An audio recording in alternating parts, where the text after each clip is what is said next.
Nderuar televizionistë, jemi rikthyer në pjesën e dytë të emisionit, një pjesë mjaft e rëndësishme. Një tragjikomedi e madhe ka ndodhur me prokurorinë në Hagë, e cila ka dhënë 180 vjet burg për UÇK-n, për 4 përfaqësuesit e UÇK-s. E diskutuam në emisionin e kaluar, do ta ridiskutojmë tani. Bota shqiptare vijon të jetë shokuar nga ajo çka prokurorët e speciale si Shtama kanë kërkuar. 45 vjet burg pra për secilin nga përfaqësuesit e rëndësishëm të UÇK-s. Në mënyrën më skandaloze, kjo prokurori ka ndruar viktimën me agresorin. Duket sikur kjo prokurori ka vendosur të ndryshojë dhe vetë historinë në këtë rast. Janë mbledhur disa prokurorë aty dhe atë çka ka ndodhur. Ata që bën genocidin e të gjithë tani nuk janë më ata dhe viktima është kriminali. Në lidhje direkte ne do të kemi ish ministrin e jashtëm Petrit Selimi.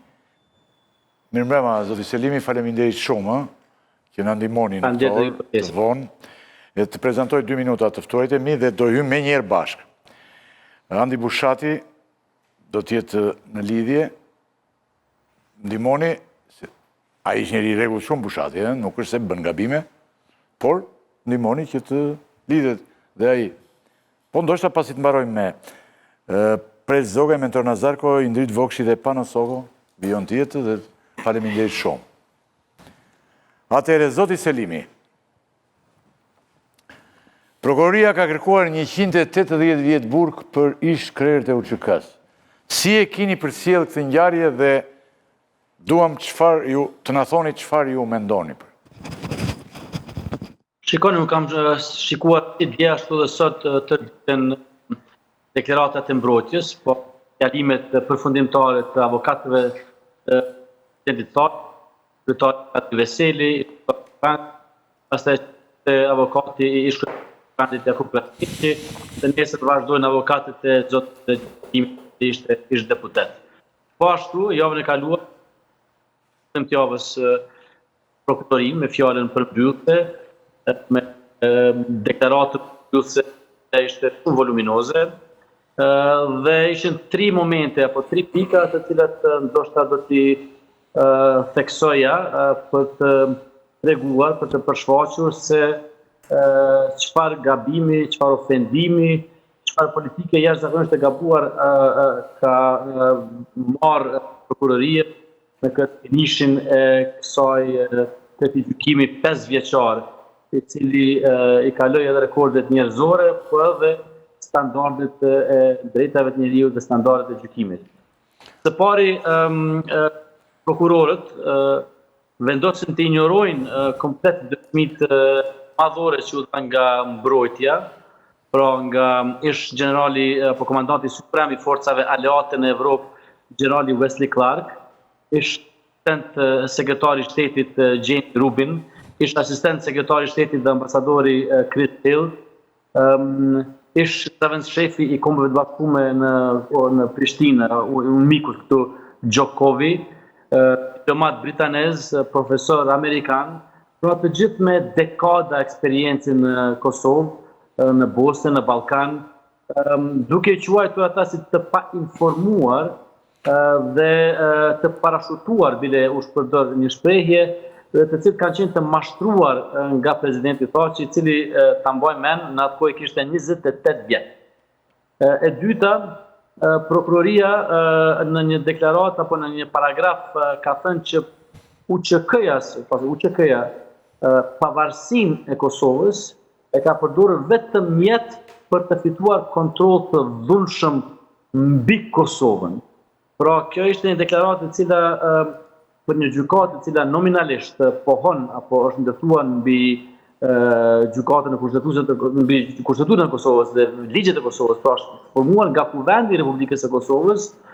Kjo është një tradhti e madhe si në aspektin profesional, sepse kjo gjykatë duhet të jetë e Kosovës, po ashtu edhe thjesht si në narracion historik e vërteta dhe drejtësia e cila njeh botërisht edhe nëse jemi krejtësisht objektiv. Dhe treta, vetë kërkesa për dënim dhe 45 vjetëve, 45 vjetë për secilin nga të akuzuarit, pra kjo kërkesë e prokurorisë, I tejkaloj edhe standardet më të rrepta të cilët janë aplikuar në drejtësinë ndërkombëtare, në tribunalet ndërkombëtare, në raste shumë më ekstreme të akuzave për krime lufte. Kujtojmë që diktatori Charles Taylor I Liberisë, I cili ishte akuzuar për kanibalizëm dhe për vrasje të 50.000 personave, fitoi 40 vjet burg në tribunalin e Liberisë. Kujtojmë që Milan Martić ishte shefi ushtarak, komandanti generali I cili udhëheqte forcat serbe në Kroaci, I dënuar për vrasje, tortura të llahtarshme, dhunime, I mori vetëm 30 vjet burg nga tribunali I Hagës. Dhe kujtojmë që Milutinović, ish presidenti I Federatës Jugoslave, I cili kishte rol formal politik në kohën e luftës së Kosovës, u lirua fare nga këta akuza sepse pohoi se si një person I cili nuk ishte rol ushtarak, po më shumë politik, nuk I takonte të dënohej nga tribunali I Hagës, ndërsa 4 personat në rastin në këtë rast në tribunalin e Hagës u dënuan me shumë më pak vjet burg se ç'po kërkon tash prokuroria nga gjykatësit të dënojnë. Pra, të gjitha elementet e prokurorisë e shpërfaqen diçka që jemi friguar që nga fillimi, diçka për cilën kemi diskutuar, kemi shprehur brenga, që prokuroria nuk është duke u bazuar fare në dëshmitë e treguara, në dëshmitë ekzistente, ato primare, sekondare, nuk po bazohet as në të vërtetën dhe drejtësinë, po me çdo kusht po tenton të krijon një naracion dhe një vendim I cili realisht shkon edhe kundër të vërtetës që dim, edhe kundër drejtësisë, edhe kundër të drejtave të atyre të akuzuarve, tash që 5 vjet aty, po thjesht është edhe një idiotësi e madhe. Zoti Selimi, është thjesht të thuash tani, është shumë e thjesht të thuash, kjo I do të them unë që është edhe një mendjeletësi e madhe e autoriteteve e leadershipit Kosovës që e bëri këtë vendim, këtë ligj për të krijuar vendimi për të krijuar këtë gjykatë. Është një gabim fatal. Por duket si tani vendimi kundër tyre duket edhe si një vendim politik. Duket si nuk është vetëm I gjykatësve. Ose ne shqiptarët jemi shpesh përpiqemi të japim edhe ngjyra të tilla, ndoshta është një vendim I vërtetë I tyre. Po duket sikur ka edhe frymëzim politik. Cilat janë pritshmëritë tuaja për vendimin që do të jap gjykata? Po me atë që pam sot dhe dje nga avokatët mbrojtës, kujtojmë që koordinatori I ekipit mbrojtës të presidentit Thaçi është Jacques-Pierre Prosper, ish ambasadori për krimet e luftës I presidentit George Bush. Avokati kryesor është Luka Mišetić, I cili ishte avokat edhe I generalit Gotovina në tribunalin e Hagës, I cili u lidua. Janë një ekip jashtëzakonshëm avokatësh të cilët këto 2 ditë e fundit e montuan pik për pik aktakuzën si në aspektin fare teknik, pra të mira fusnotave, mira deklaratave, tashëthënëve më shumë se sa dëshmive që I prezantoi prokuroria, po ashtu edhe në aspektin politik. Me një moment është ndoshta keq të flitet shumë ndoshta banale, po gati se duke si një film, si një serial në Netflix, aq ishte tendosëse situata në gjykatë kur avokatët mbrojtës me një brutalitet sulmuan prokurorinë dje, duke thënë se pohimet e prokurorisë, se për shembull dëshmitë e gjalla të delegatit SBA-ve në Rambuje dhe në çështjet e Ballkanit, ambasadorit Hill, me një eksperiencë 25 vjeçare, mbi të cilët mbi supet e të cilët rrinte vendimi dhe raportet dhe inteligjenca amerikane dhe raportet ushtarake dhe diplomatike se kush është kush në Kosovë, se kush çka ka bërë në Kosovë. Dhe derisa ambasadori Hill kishte pohuar një dëshmi 3 ditëshe se UÇK-ja nuk ishte ushtri organizuar, se UÇK-ja ishte një kryengritje popullore pa ndonjë strukturë horizontale apo vertikale, po më shumë një kryengritje e cila ishte e bazuar në vullnetin e zonave rurale, pa zinxhir komandues, pa komandë dhe kontroll dhe pa përgjegjësi që kanë ushtritë e vërteta, dhe se gjithsesi Hashim Thaçi nuk ishte kryekomandant ushtarak i një zinxhiri të tillë komandues që i takojnë ushtrive të vërteta, për të cilat kohime apo aktakuza, të cilat qëndrime qëndron aktakuza. Dhe i tha me një moment Prosperi se si keni guxim, si keni ftyrë, si mundeni ju të kujtoni që diplomatët më të lartë amerikanë, më të lartë OKB-s, që komandanti i forcave të NATO-s paketit të Evropës pas kanë qenë të painformuar kur dhanë dëshminë e tyre. Ta kujtojmë një moment, i tërë gjykimi rrin mbi këto dy premisat, që UÇK-ja ka qenë ushtri organizuar me zinxhir të qartë komandues dhe si e tillë ka qenë një ndërmarrje e përbashkët kriminale. Është një term ligjor që po përdoret në këtë rast të akuzës, dhe e dyta se në majët e kësaj piramide udhëhecëse të këtij organizimi të mirëfillt ushtarak pas ka qenë Hashim Thaçi si një lider ushtarak i cili ka dhënë urdhra për shparosjen masive të civilëve serb apo oponentëve politik. Dhe për të qenë të dënuar, gjykata duhet të mos ketë dyshim të bazuar, anglisht quhet reasonable doubt. Pra, mbrojtja besoj se ka bërë punën fantastike që të dëshmon se UÇK-ja nuk ka qenë një ushtri e mirëfillt me organizim, me kazerma, me general, me kolonel, me major, dhe të gjitha që i takon një ushtrie. Pra, zoti Selimi, mund të ndodhë, se duke si kështë tjenë falë në gazetarët, po mund të ndodhë që gjykata të japë pafajësi? Besoj që gjykata patjetër se do të japë pafajësinë nëse nuk ka konspiracione politike për të cilat nuk do doja të spekuloja. Të cilat janë, dyshimet janë serioze që ka ndikime politikë.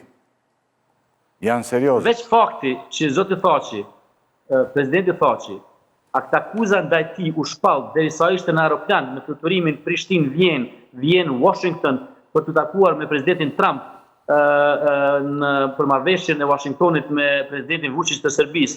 Pra vetë fakti që prokurori Jack Smith, i cili më vonë doli të jetë një antagonist i Trumpit sepse u bë dhe prokuror i presidentit Trump në situatat më vonshme, po vetë fakti që aktakuza u shpall në momentin kur presidenti Thaçi ishte në aeroplan, teksa fluturonte, në asnjë ngutije, asnjë urgjencë, që gjithkusht ka kuptuar. Vetëm se ne nuk e dim ç'mendon tani presidenti Trump dhe administrata pjesa e re e tij, sepse në pjesë tjetër ka qenë te administrata afërt e tij, me cilët ka bërë marrëveshjet edhe për ndarjen e territoreve. Megjithatë, ne duhet të presim dhe të shpresojmë që të ndodhë, sepse kjo është e turpshme, me thënë drejtën. Në 17 shkurt do të organizohet një protestë në Prishtinë. Ç'është qëllimi i saj? Nuk po dëgjoj edhe një herë përsëritni? Në 17 shkurt do të organizohet një protestë në Prishtinë. Çfarë është qëllimi i saj? Mendoj se 17 shkurti është dita e pavarësisë së Kosovës, por ashtu është një ditë para se zoti Thaçi të jep deklaratën personale përfundimtare. Me 18 shkurt të gjithë të akuzuarit do të kenë mundësinë të deklarohen një gjysmë ore për ato që dëgjuan dhe ato që do të thonë si përfundim i këtij procesit. Dhe mendoj se është një akt i mirë si në rrafshin simbolik të tregohet se ka një konsenzus shoqëror në Kosovë tashmë të etabluar edhe të konfirmuar në rezolutën që u aprova sot në Kuvendin e Kosovës, po ashtu edhe ka një hidhërim real, ka një hidhërim dhe një brengë e madhe të qytetarëve se atë që bëri prokuroria në përfundim të këtij gjykimi është një ofendim i rëndë, është një goditje e rëndë, është një atak mbi bazën e pavarësisë së Kosovës, mbi gjakun e dëshmorëve, mbi sakrificën që ka bërë Kosova, ashtu edhe Shqipëria në ndihmën për çlirimin e Kosovës dhe pavarësinë e Kosovës. Pra, kjo është një zë protestës, po besoj që është edhe një sinjal politik atyre të cilët financojnë gjykatën dhe vetë gjykatës se gabimi i prokurorisë që të ndërhyjnë aq brutalisht dhe aq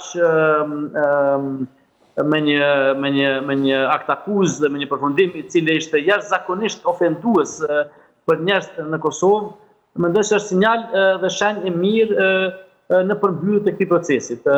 Nuk besoj se do të ketë ndikim në atë që do të vendosin 3 gjykatësit, është një gjykatë zviceran, një gjerman dhe kryesuesi i gjykatës është amerikani Smith.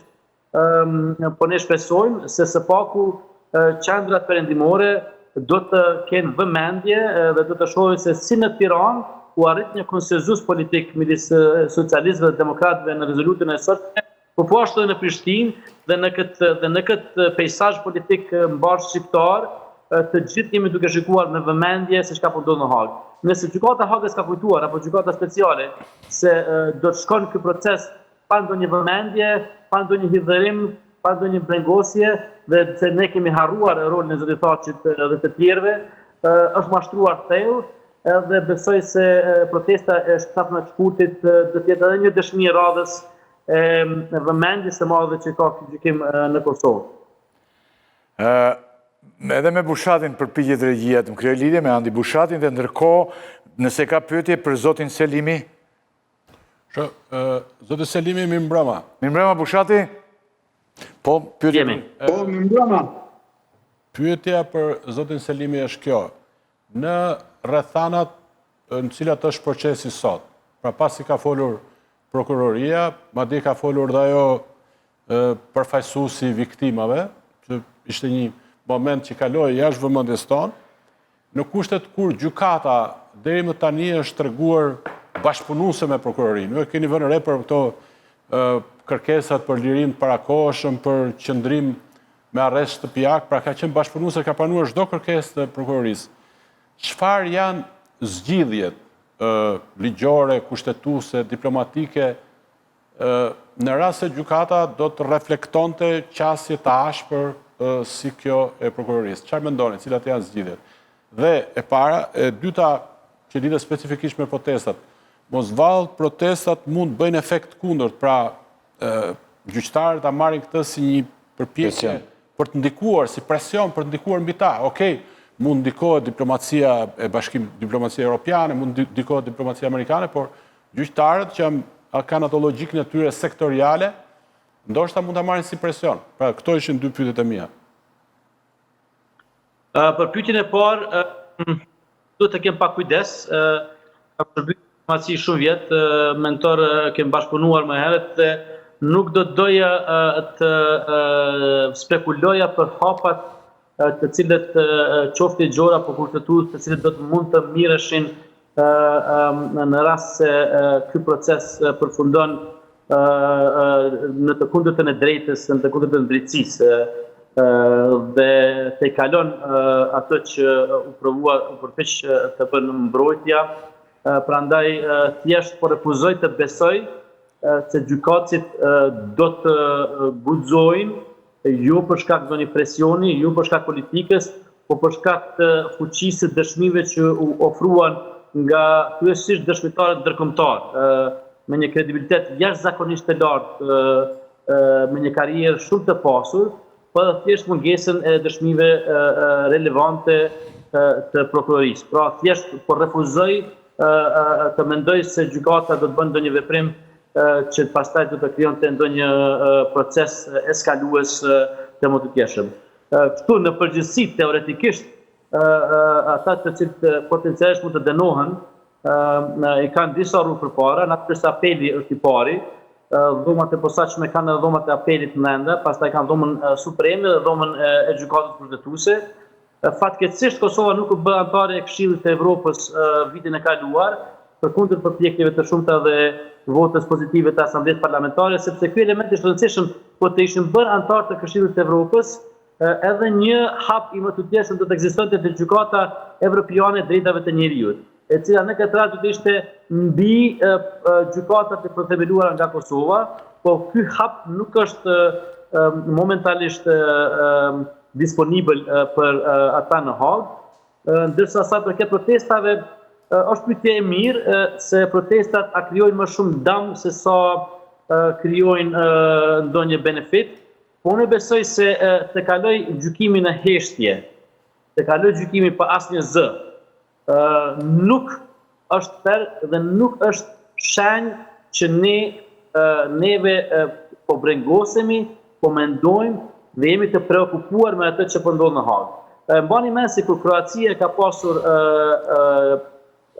gjykimet në tribunal për gjeneralet e vetë, të cilët në shumë të raste u liruan, si gjeneralet shqiptar, ashtu edhe ish krye shefi I operacionit Stuhia generali Gotovina, me qindra mira kroatë dilin në rrugë të Zagrebit dhe qyteteve të tjera, dhe jo veç aq, qeveria e Kroacisë ndau mbi $50 milion për avokatët e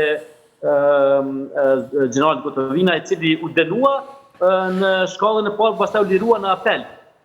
Pra, e gjithë Kroacia në rastin e dëshmorëve dhe luftëtarëve të vetë u tregua unike, si në rrugë, ashtu edhe në institucione.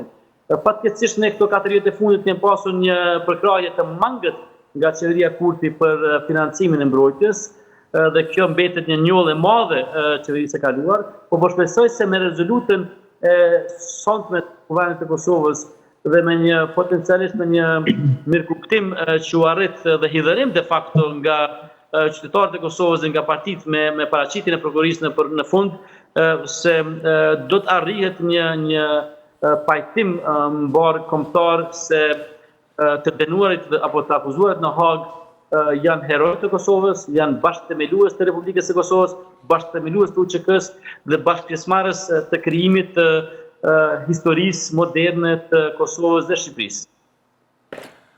Bushat, kena një gjë për zotin Selimis dhe pastaj kolegët këtu? Nëse s'ke pa problem.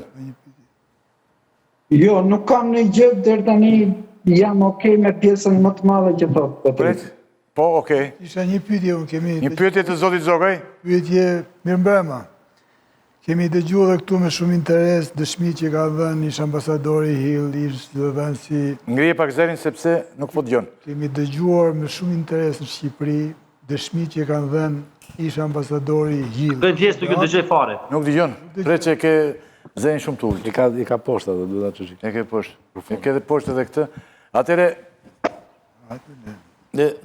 Po s'dëgjohet një... Nuk ka fare zë. Po, fol preç. Po tani... E mbaj unë, po atë. Tani, dëgjon? Po, dëgjoj, po. Pra po thosha që kemi dëgjuar me shumë interes në Shqipëri dëshmit që ka dhënë ambasadori Hill apo zëdhënësi I presidentit Clinton për gjithë kuadrin e kontributit UÇK-s dhe kuadrin e zhvillimeve të asaj kohe, doja t'ju pyesja juve, në që raport është pjesa e akuzës që ka të bëj me UÇK-n, me rolin e saj si faktor politik në Tryeza Bisedimër, si që është edhe në Tryezën e Rambujes, që është marrëveshja më e madhe, që hapi rrugën historisë, apo si forcë komplementare, aleate e NATO-s në tokë. Pra në që raport është kjo pjesa akuzës me atë pjesën tjetër që ka të bëjë me vrasje civilesh në Kosovë, gjatë luftës dhe pas çlirimit të Kosovës. Faleminderit. Po, përgjigje zotë Selimi, ndihmoni.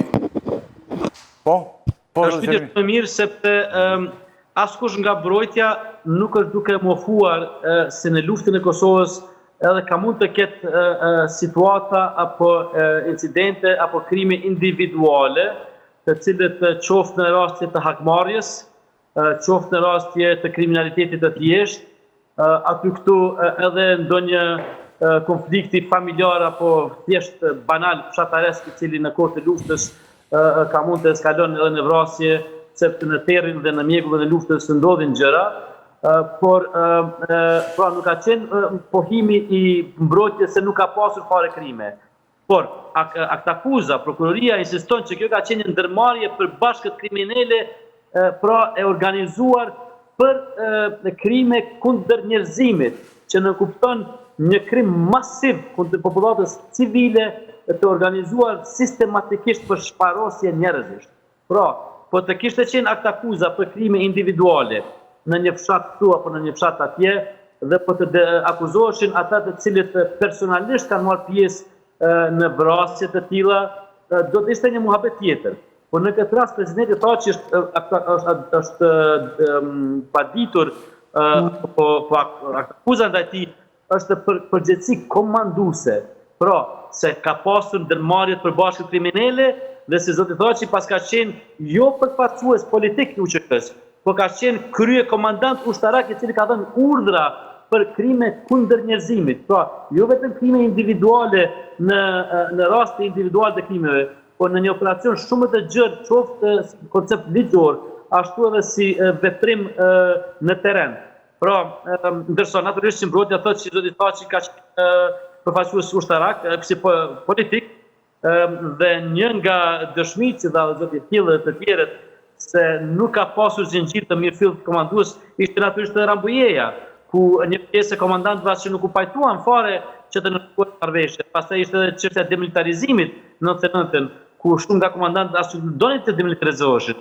Pra ka pasur epizoda mjaftueshme qoftë në nivelin politik, ashtu edhe në situatën në teren, në zona të ndryshme, ku është vërtetuar se UÇK-ja thjesht nuk ka pasur një strukturë të mirëfillt komanduese, ku fjala e kryesorit është përcjell deri në fund deri taj ushtari në teren.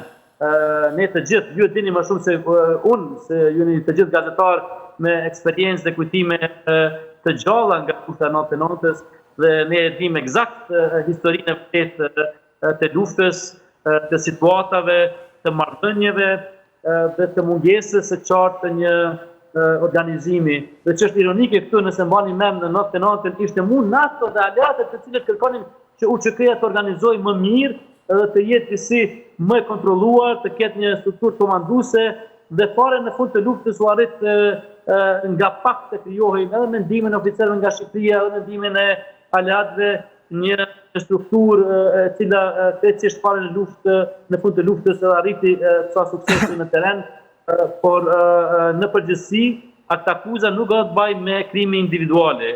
Në akt akuzë mënyrën se si është krijuar narrativi, në mënyrën se si është dërtuar narracioni i prokurorisë, është e tërë UÇK-ja në pyetje.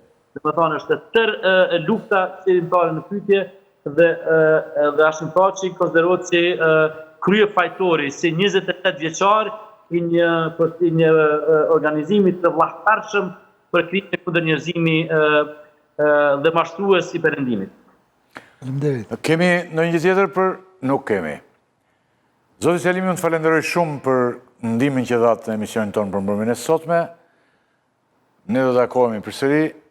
Kënaqësi. Do të vazhdoj të dëgjoj për nga televiziori. Sigurisht. Faleminderit.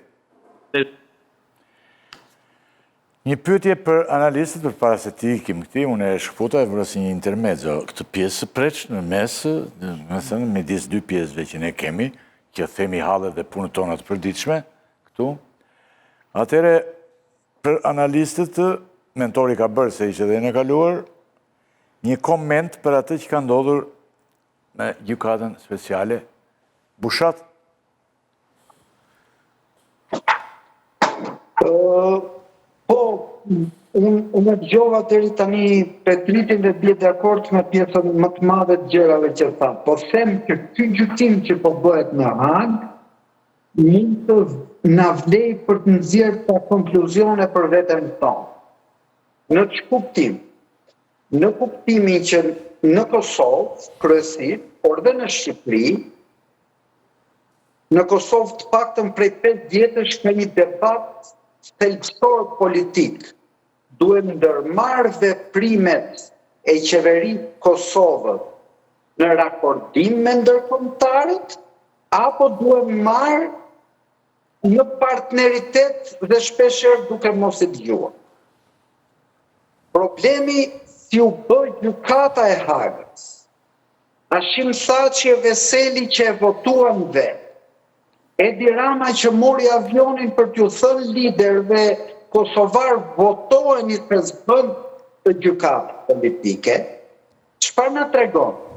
Na tregon që shpeshherë besimin ton të verbër të ndërkombëtarët mundet ta paguajnë dhe me dënime të tilla si 180 vjet burg. Pra, jo gjithmonë ndërkombëtarët kanë drejt. Jo parodi që është zhvilluar në Hag, që unë bie dakord që është një gjykim politik, dhe Petriti e tha shumë mirë, që në ditën që Hashim Thaçi u arrestua, se po shkonte të nënshkruante një marrëveshje në zyrën ovale me Trumpin, e deri tani në fund, kur prokurori thot s'ka rëndësi se që thot Wesley Clark, ka rëndësi se që thot James Rubin apo Hilli, tregon që gjykimi është politik dhe ashtu si prokuroria, unë dyshoj fort që do sillet dhe gjykat. Por, shpesher, lështimi jon qorazi i sovranitetit të të huajt që mirëbesimin ton e përdorin për ekuilibra me Rusin, me Serbin, etj, duhet marrë fund. Dhe kjo parodi që po zhvillohet në Hag është mësimi më i mirë që ne aleatët duhet t'i respektojmë, po nuk duhet t'i thuhemi si Serbi. Ky është konkluzioni im i parë. Konkluzioni im i dytë nga kjo, që po ndodh, është një gjë. Duke qenë bindur që gjykimi është politik. Gjykata vetë është një gjykatë e ngjitur politikisht dhe ata njerëz do dënohen në mënyrë të padrejtë. Ajo që unë nuk bie dakord është mbrojtja që kryesisht zgjodhi Hashim Thaçi. Pra, ne kishim dy lloj narrativash për Thaçin. Në Shqipëri, në Tiranë, në Shkup, në Prishtinë, ne bëjmë demonstrata duke thënë liria ka emër. Kurse mbrojtja e Hashim Thaçit thotë, unë kam ditur asgjë, unë nuk kam qenë komandant, mua nuk më dëgjonte asnjë komandant lokal. Unë nuk kam qenë vendimarrës. Pra, Thaçi në Hag mbrojt duke thënë liria nuk ka emër, ne këtu përpistim liria ka emër. Dhe sot kur jemi të bindur që gjykimi ishte politik dhe vendimi do jetë politik, mendoj unë, ndoshta Thaçi dhe Theli e tjerë do kishte qenë më mirë të bënin një mbrojtje heroike, sesa duke mohuar kontributet e veta, sepse natë gjyq nuk vlen taktika. Vendimi në fund do jetë politik, por këta humbën në një farë mënyre edhe nderin personal, edhe lehtësimin e viteve të burgut. Këto dy gjëra kam unë pak a shumë lidhur me... Dy gjëra interesante, tha zoti Bushati Preshë, të parën që ne në mënyrë të verbër vrapojmë të ndërkombëtarët. Për shembull, edhe unë këtë ide kam idenë që Albin Kurti vepron shumë mirë tani që nuk para pyet shumë. Dhe jetën më mirë puna, ndërsa këta kanë bërë të kundërt dhe në rastin tjetër pastaj që hajde ta heqim, si thua, të ikim pjesës që ne kemi qenë një pjesë e rëndësishme politike, të ikim vetvetes. Si e mendon ti tani? Po i dëgjova dy, unë mendoj... Ngrije zërin pak. Ja një sekundë se a i të reguluar e ka përgabim. Mendoj se ngritja e gjykatës ka qenë e pashmangshme dhe nuk jam dakord që të përdoret ky rast në formën që ka marrë për të delegitimuar faktorit... Se kuptoj përshumë, pse ka qenë e pashmangshme? Se mund të ngriti OKB-ja mu. Po jo ti, të vritesh me duart e tua. Prit. Është ngritur kjo gjykat, që të kthehemi në kontekstin e kohë, nuk është ngritur për gjykuar ushtrinj qëllimtare të Kosovës. Kjo është një spekulim i madh. Së shtruar kur kështu, më thënë. Kjo do ishte një skandal, asnjë faktor ndërkombëtar nuk e ka shtruar kështu dhe s'mund ta shtrohet. Ka pas armiq plot dhe ka armiq plot kauza e Kosovës. Ka pas dhe atëherë, ka pas Rusin dhe Serbin pikëspari dhe aleat tyre, të hapur ose të fshehtë edhe në perëndim, por që të kishte në një skemë, më thënë, faktorit ndërkombëtar që ka protagonizëm në çliриmin e Kosovës. Kur themi liria ka një emër, emri i lirisë është NATO-ja. Se ka pak folklorizëm këtu në gjithë narrativat tona, kanë edhe prirën politikanë që të instrumentalizojnë vërtetën, të personalizojnë kontributet fitore, por e vërteta është shu që UÇK-ja ka pas... Për çfarë unë ngrit kjo gjykat? Unë mendoj kështu që e para mendoj... Për çfarë ngriti Kosova këtë gjykat? Jam dakord, unë ngrit në mënyrë të pashmangshme, si që mbaj mend unë, sepse... More do ta ngrinte NATO, do ta ngrinte Perëndimi. Jo, po ta them. OKB-ja. Kush ishte treta? Kosova vetë ta ngrinte me përbërësën ndërkombëtare në territorin e saj. Kishte Uleksin që ishte njësi juridike. Për mendimin tim, ajo ngrit... Kështë problemi? Shtysa për ngritin e kësaj gjykate kanë qenë vrasjet, kryesisht vrasjet e civilëve. Ajo akuza që përmendet për shpinë e verdhë, domethënë trafikun e organeve kishte rënë ndërko. Ajo është një turp, i stër turp, por nuk është pjesë. Po që në fillim kur është hap procesi, ajo është ekskluduar si çështje. Që ditën e parë që është hap. Pra, është ngritur dhe këta, edhe përfaqësuesit e Kosovës, nuk kanë mundur t'i kundërvihen, domethënë, ngulmimit për transparencë të familjeve, të disa familjeve të njerëzve që janë vrarë.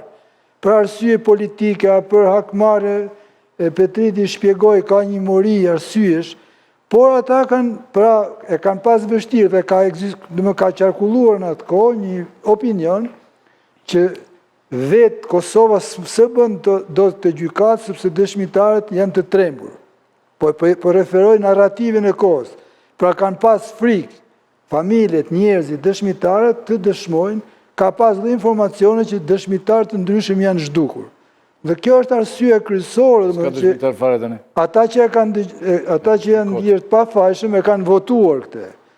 Por këtu ka ndodhur një gjë tani, ka ndodhur një gjë të mërshme, që me sa dëgjova unë dhe me sa kemi lexuar këto kohë, ka deviju akuza. Domethënë akuza në vend që të përqendrohet tek këto të vrarë që është e drejta e familjeve të dinë vërtetën, është e drejta sigurisht e të vrarëve që të shpaguhen për vrasje politike që është bërë. Ka deviju akuza thotë. Ka devijuar drejt UÇK-s. Dhe nuk është politike kjo. Kjo është politike, se është marrë, unë nuk e gjej. Ti mendon që 3 prokurore kanë për këtë punë? Dhe jo politika... Do ta shikojmë, sepse unë nuk e gjej... Politika amerikane dhe evropiane. Politika amerikane që ka individ ka, po që politika evropiane dhe amerikane pikëspare dhe evropiane të ketë devijuar një akuzë kundër një organizimi që edhe ushtarak ka qenë, se është, bile jam dakord me Bushatin që të zdipë se do të fshehur kjo, por që është një popull që ngrihet për lirinë e vetë me armë në dorë, pasi dështon 10 vjeçari i rezistencës paqësore, pra i shterroi gjitha mundësit rezistenca paqësore e udhëhequr nga Ibrahim Rogova, dhe ky është konteksti që për ligji dalin skenë të ushtrisë çlirimtare të Kosovës, e cila ishte dhe organizim politik dhe ushtarak. Ajo ftuan Tryezë, ishte faktori numër 1 i Tryezës Rambujez, pa firmën e cilës nuk do ndodhë ajo që ndodhi. Pra këtu kemi një devijim skandaloz të akuzës, dhe këtu tani çlirimtarët, ose ata që ja kanë udhëheq këtë luftë, grup, dhe këtu ushtri, po çlirimtare më ngritë në gjithë botën. Çlirimtare, po. Ata tani akuzohen për krime, thuse si në gjyqin e Nurembergut. Edhe në gjyqin e Nurembergut kemi pas shumë... Dhe ata që duhet shkoni në Nuremberg janë fërkojnë duart. Tashi, tjetra, bi dakord dhe me një gjë tjetër që e kemi thënë dhe më parë, pa e tha dhe Bushati tani, që disa nga drejtuesit e ndryshëm të UÇK-s e kanë zvogluar rolin e tyre, për disa dhe aq mund kënë pas, sepse që ka pas këtu dhe më thënë kështu një hiperbolizim Pa sigurisht, mëse Dhe instrumentalizim me qëllime imediatet pas luftës, kjo është një gjë e qartë. Dhe kush ka qenë largpamës, duhet ta kishte bërë këtë. Duhet kishte qëndruar në kostumin e kontributit edhe të heroizmit, se ka pas dhe heroizm, aty ku ka pas heroizm. E kam vënë edhe tek Ramush Haradine, kam lexuar librin e tij dhe ai në librin e tij del që ka qenë komandant i vogël i 2 fshatrave. Domethënë, a vërtet ashtu ka qenë? Po të ke qenë ashtu shumë mirë, domethënë të thonë që janë 2 fshatrave, të mos veshin kostumet domethënë Ata kanë bërë dhe libra nga 2010 deri në 2020. kanë bërë dhe libra. Mendoj se librat kontrastojnë me të vërtetat që kanë pohuar në gjykatë. Edhe kjo nxjerr më pa domethënë një lloj që është e bartur kjo, që nga lufta nacionale qëndrimtare e Shqipërisë, domethënë kjo hiperbolizimi i numrit trenëve, i kontributeve është një smundje kombëtare që kemi ne. Megjithatë, përtej kësaj, unë e konsideroj një provokim të pashembullt të masën e dënimit që ka kërkuar prokuroria. Tashi, se si do arsyetoj gjykata, ne duhet presim, unë nuk besoj se nuk ka gjykatë që në fuqi. Nëse është politike e Bushatit, gjykata do të bëjë një gjë. Jo, unë mendoj që Dyshime serioze që të bëjë një gjë. them të vërtetë. Vërtet është i lartë që për shkallës parë. Mendimi im është ky që ka individ, ka prokuror, ka skenar, Pres që të thonë në ndimtat e tikim se kemi pjesë tjetër. por për të përgjigj pyetjes tënde, Po. unë mendoj se gjykata nuk mund të gjykoj politikisht. Nuk mund. Gjykoj politikisht. Nëse nuk gjen aty, domethënë krime që janë kryer nga këto njerëz, po të sidoqë grupi strukturuar kriminal nuk mund të quhet një shtab i një organizate politike ushtarake që është e njohur botërisht si faktor. Nazarko? Shikon, ka patur që vetëm për ta futur në pistën juridike. Po, së do jemi shumë gjatë në pistë se kemi dhe pistë tjetër. 4 zgjedhje ka patur. Gjykata për krimet e luftës në territorin e Jugosllavisë ta zgjaste mandatin. Kjo është zgjidhja 1. Zgjidhja 2 ishte krimi nga vetë Kosova, por në gjykimin tim Kosova duhet ta kishte refuzuar që në 2011 raportin e Dick Martit, rezolutën Këshillit të Evropës dhe s'duhet ta kishte kaluar. Zgjidhja 3 ka qenë zgjidhja nëpërmjet OKB-s, pra Këshillit të Sigurimit. Dhe zgjidhja 4 ka qenë që vetë Kosova të krijonte, duke mbështetur tek EULEX-i, tek gjykatat që kishin qenë para 2011-s, të krijonte një gjykatë ndërkombëtare në territorin e vet. Dhe një zgjidhje për të cilën punuan në luftë me kohën, edhe vetë zoti Thaçi, ka qenë përfundimi i marrëveshjes me Vučićin. Njëra pikë në të ishte transferimi i çështjeve që po hetoheshin në Hag në jurisdiksionet e 2 vendeve. Do më thënë, o në Serbi, o në Kosovë. Pra ishte një luftë për kohën. Këto kanë qenë 4 drejtimet plus 1 në cilat trajtohej kjo çështje. Zoti Vogsh? Së pari duhet sqaruar diçka, si u nis gjykata. Raporti Dick Martit ka krijuar një presion shumë të fortë ndërkombëtar kundër Kosovës. Ke pasur kryetarin e Këshillit të Evropës, ky që doli në dosjet e Epsteinit, ky që del në dosjet... Sa femrat mira në Tiranë. Ky që del në dosjet e Epsteinit... Femrat të pashme në Tiranë. Ky i femrave të pashme të Epsteinit ka bërë deklarat ku thotë që raporti Dick Martit është serioz dhe duhet hetuar. Ky ka qenë kryetari i Këshillit të Evropës. Raporti Dick Martit ka rënë në vitin 2015. Dhe pas kësaj pa femrat pashme. Pas kësaj pa dhe femrat pashme. Tani, këta shokët e Epsteinit, pra e quan këtë presionin ndërkombëtar dhe në vitin 2015 doli prokurori special Williamson dhe bëri një raport ku thotë që nuk kemi ne prova për trafik organesh, por kjo nuk do të thotë se nuk ka ndodhur. Ne nuk kemi prova, por ne besojmë se ka ndodhur, që është diçka komplet qesharake. Pra një prokuror qesharak amerikano-europian vjen me një raport të tillë dhe mbi këtë raport klasa politike e Kosovës ndërton gjykatën speciale nën presionin e lajmtarit që ka qenë ministri i jashtëm i Suedisë, i cili ju ka thënë që ju duhet ta bëni vetë këtë, për ndryshe ne do t'ju vendosim sanksione ndërkombëtare me OKB. Tani çfarë bëjnë këta prokuror? Këta kanë dhënë 45 vjet pretencë në kundërshtim me ligjin, sepse këto krime gjykohen me ligjin e kohës në fuqi, në vitin 98. Në ligjin e kohës në fuqi, Në 98, në kuadrin ligjor të Jugosllavisë, krimet e luftës janë nga 5 deri në 15 vjet.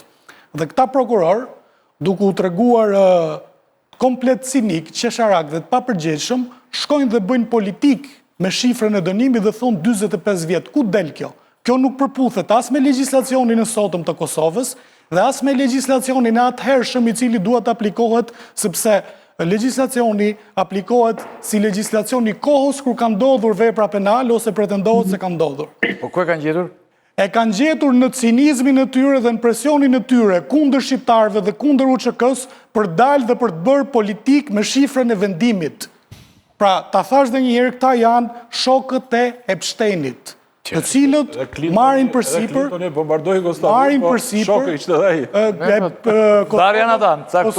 Kosovën e bombardoi Deep State Amerikan, i cili në paralajmërimin e Krishtlindjeve pa qenë Bill Clintoni aty, paralajmëroi Miloševićin se do të bombardohesh. Nuk është çështje Bill Clintonit. Dhe çfarë ndodh tani? Ka mbajtur Bill Clinton deri në fund, do ta njohë. Paralajmërimi i Krishtlindjeve është i George Bush dhe bëhet për Miloševićin pa ardhur Clintoni. Atëherë, këta tani kanë një supozim të krimit, sepse këta nuk kanë nxjerrë asnjë dëshmi konkrete me lidhje shkaksore që këta komandant janë përfshirë në veprimtari kriminale.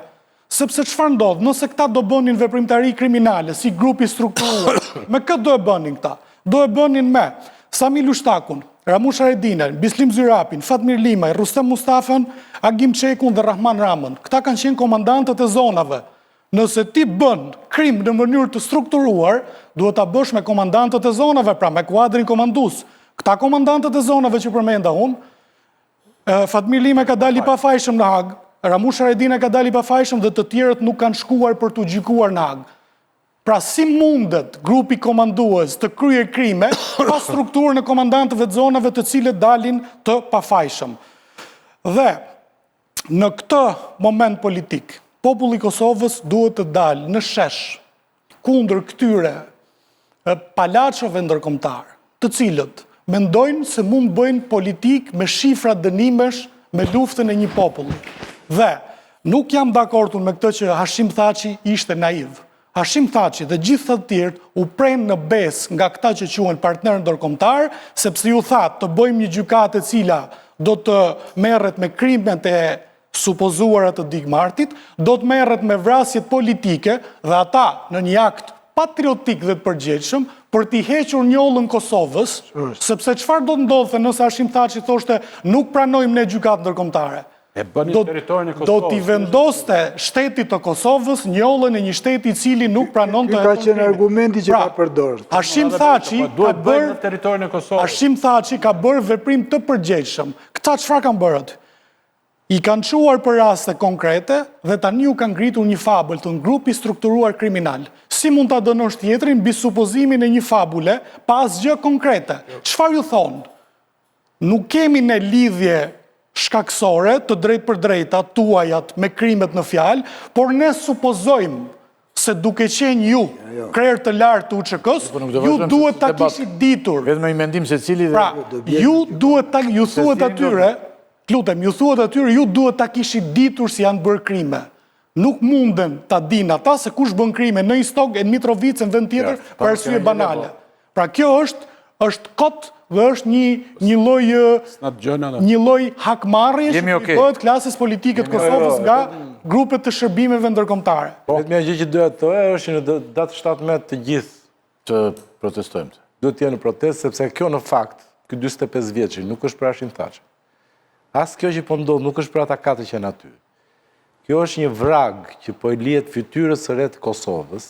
Po ke parasysh janë ato çarjet e thella që ndodhin në fytyrë që ta shoqëroj Kosovën për gjatë gjithë jetës. Që thonë që kur Kosova thotë që unë jam e lirë dhe e pavarur, pap t'i dalë dhe kjo vraga dhe t'ja tregojnë me grishtë, po shiko se ata që çliruan bën krime kundër njerëzimit, vranë pafajshme, dhe kjo është misioni i gjithë sa që po ndodh. Është që Kosova mos jetë asnjëherë e pastër. Nuk të mos thonë që ka ardhur e çliruar nga njerëz që ka luftuar për liri, jo. Po e çliruan ca kriminalë që vranë pafajshme, bën krime kundër njerëzimit. Prandaj kjo është vetëm politike. Unë i kuptoj të gjitha detajet teknike që përmendin kolegët edhe vlerësoj se natyrisht kur ke ditë vërtetën ti nuk rrit dot në vend, po s'ka rëndësi e vërteta në këtë pikë. Tu ka rëndësi që ata kanë një mision. Ky është një skenar dhe ky është epilogu që pam sot. Ky është skenar që ka nisur që me Kala del Pontën. Është linjë skenari që u nis që atëre, që kjo gjëja nuk duhet të jetë e pastër asnjëherë, për t'i bërë qefin Rusoslavë. Dhe kjo është e pastër. Prandaj nda 17. Kalojmë të nderuar të shikues, ne e trajtuam në emisionin e kaluar, do të vjojmë të trajtojmë, është një tragikomedi, po që ndodh shpesh në shpinën e shqiptarëve. Një lloj vetvrasje, një lloj rulet ruse që do të Unë doja të saktoj edhe një gjë thotë Ylli që sa për të qenë Po? Zotë Ylli, Po. Duke dëgjuar. e di çfarë shqetësimi kam unë se u kjo ideja që Parlamenti i Kosovës dhe Thaçi e bën këtë në mirëbesim se ndërkombëtarët nuk do merrnin këtë ligj. Kjo është totalisht e pavërtetë. Hashim Thaçi e dinte mirë që ishte vetë i rrezikuar e para. Hashim Thaçi bëri përpjekje atëherë kur vajti Rama ta binte me avion, për ta bërë këtë, pra ishim të ndërgjegjshëm që krijimi i kësaj gjykate do sillte këto pasoja. Por, Hashim Thaçi dhe Kadri Veseli u verbëruan nga paranoja që ne kemi që me çdo kusht duhet të bindemi të huajve. Pra ata nuk është se u ngatruan rrugës dhe kjo ishte një gjykat që u ngrit për të zbardhur shpinën e verdhë dhe trafikun e organeve dhe pastaj devijoi e kaloi ke frimet e Hashim Thaçit. Po, për shembull dhe unë mendoj një lloj si ai. Po ne s'kemi debat, po s'kemi se kemi pjesën tjetër. Po se s'është ashtu si po thotë ai. Vetëm një sakt. Ore për ty s'është ashtu, po saksim. edhe unë ashtu mendoj. Vetëm Ishte rënë ajo rezoluta dike tha Ingridi. Ore është një naivitet i madh ai tani. Ore Hashim Thaçi. A thot ky që do i krijuar brenda territorit. Hashim Thaçi nuk është aktivist anti-imperialism, ka përgjegjësi shtetërore për shtetin edhe ndërkombëtare. Po mirë le ta mbaj pastaj. Po mirë, dakord. Shikoj edhe një herë. Po ta mbaj dakord, ne po themi kontekstin. I kanë çuar për diçka, i kanë gjykuar për diçka tjetër. Hashim Thaçi vajti ta shfuqizonte 2 vjet më pas. Jo kur e miratoi, kjo është e para. E dyta shpresonte që mund ta mbyllte marrëveshjen më përpara. Me marrëveshjen me Serbinë. Ngatrove pak. Mendizoj edhe herë që kur ka ndodhur kjo histori, kjo raporti i Markit kishte rënë vëlla. Ka dhe diçka tjetër. Gjykata speciale ka një objekt ligjor. Një sekond. Gjykata speciale ka Po një sekundë se nuk sqaroj manën juridike. Në një moment të caktuar vendosën ta zhbëjnë dhe u bën gati për votim në parlament për ta zhbëjnë. Ore ka një gjë.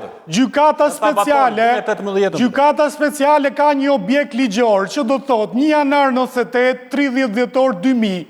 Kujtja merrte mendja se prokurorët do t'i përmendin Hashim Thaçit janari 97 ku i thot Kadri Veseli, Hashim Thaçi, Recep Selimi kanë sulmuar 12 posta policie jashtë objektit të ligjit që miratoi Hashim Thaçi. Prandaj po them që është një prerje në besë e këtyre shokëve të Epsteinit, të cilët mendojnë se mund ta gjykojnë ne. Është devijim skandalos. Skandalos pra është pabesi, është në kundërshtim me objektin e vet ligjit.